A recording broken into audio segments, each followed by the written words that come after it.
independent artists, and there's a lot of us that are independent artists. Here's the thing, and I want to mention this to anybody out there who has a blues radio show or who is booking a festival. We are in a catch-22, we lady artists. We get told there's not enough nationally touring female artists to make a 50-50 bill on a festival.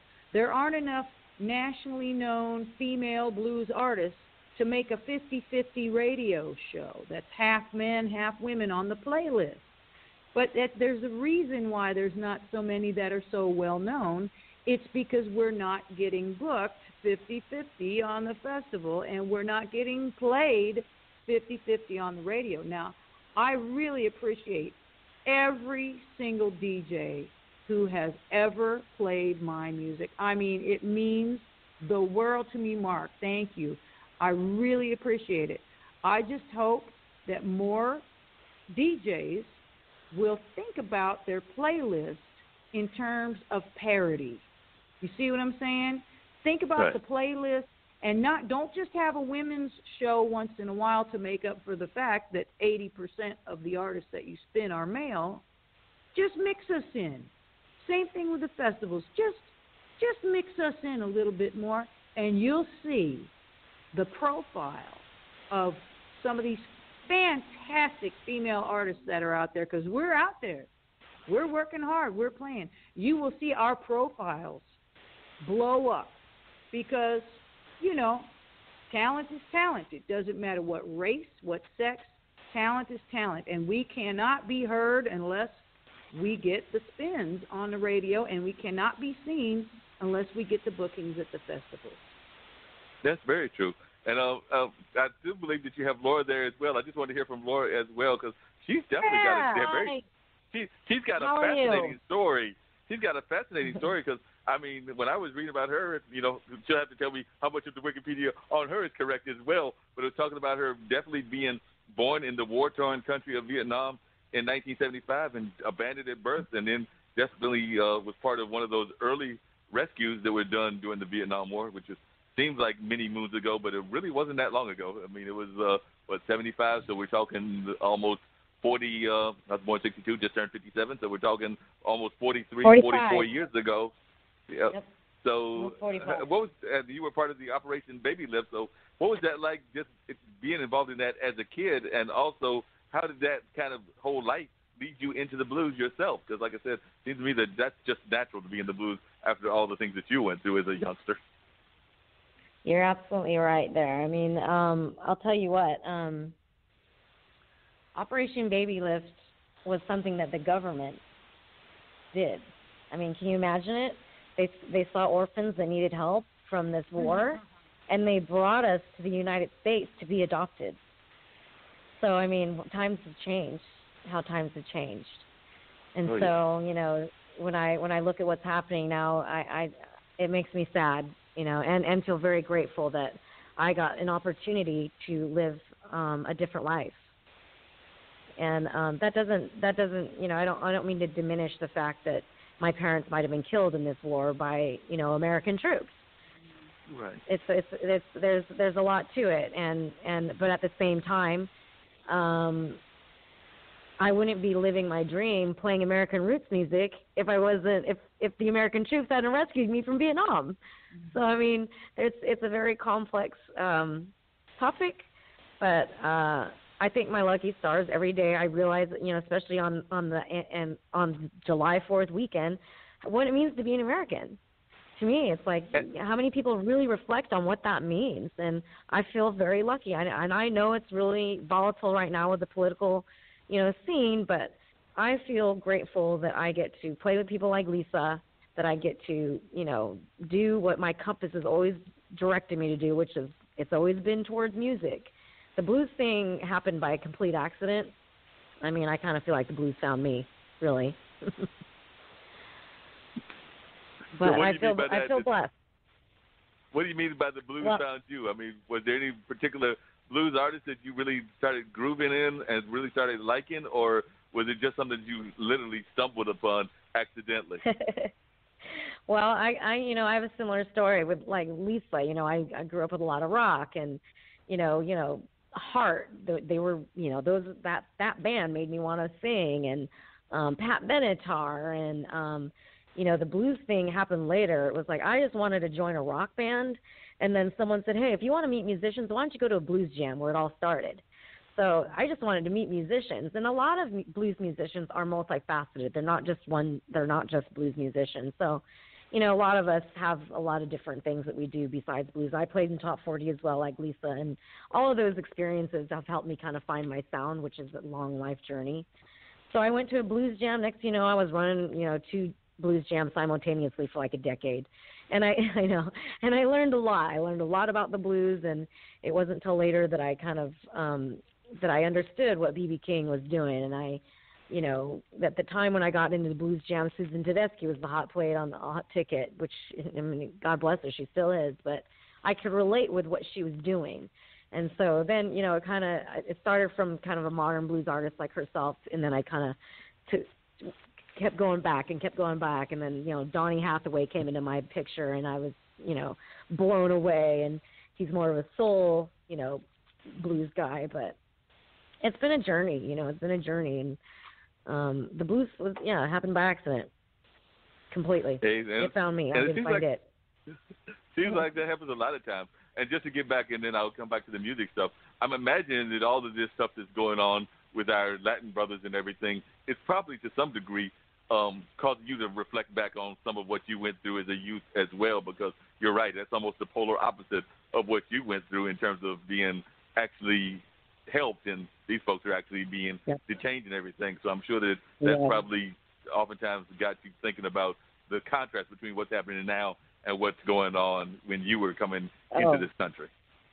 Every day I see these news stories, I'm reminded of what I went through, and it's a trigger. It makes me feel grateful, and it also makes me feel the pain all over again too. I mean, I'm reliving. I'm watching these children being abandoned, being taken away from their families. And on the topic of Operation Baby Lift, there were some kids that were taken away from their families and got returned. So there were some things where they thought they were orphans, and then they came to America and they were talking about their family, and then there was a lawsuit and they did get returned. So this isn't really necessarily the first time this has happened. And I pray for these kids every day that they get returned to their families. I mean, it's just a nightmare. I can't believe it. Yeah, definitely. I hope people look deep and figure it out. Yeah, and you talk about the music and everything, and coming back to the music and everything. Yeah. I remember talking to Lisa and bringing Lisa back into this conversation.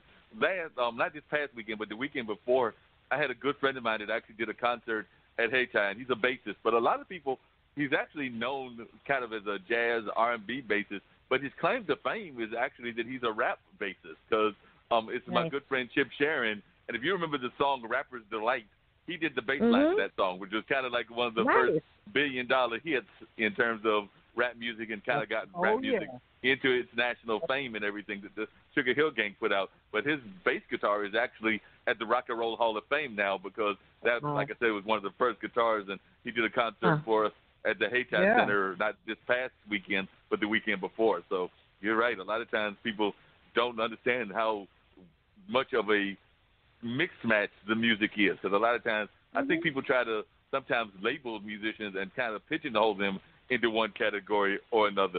But when I've listened to both of y'all's music, I can see y'all playing not just at the blues clubs or blues festivals, but I can see you playing at a jazz festival. I can see y'all playing at R&B festivals. I mean, I would not be surprised if you didn't have engagements, if you don't already have them, at Summerfest, which is a big festival in Milwaukee. It's kind of across all genres and everything. So definitely I could even see y'all playing Art of Cool, which is a jazz-oriented festival here in Durham, but they try to mix up jazz, hip-hop, and other music styles. So it seems to me that I remember when I was in college in the 80s, I felt that music was going in this direction, that it would be that we might try to categorize musicians, but in reality, a lot of them would be performing across genres.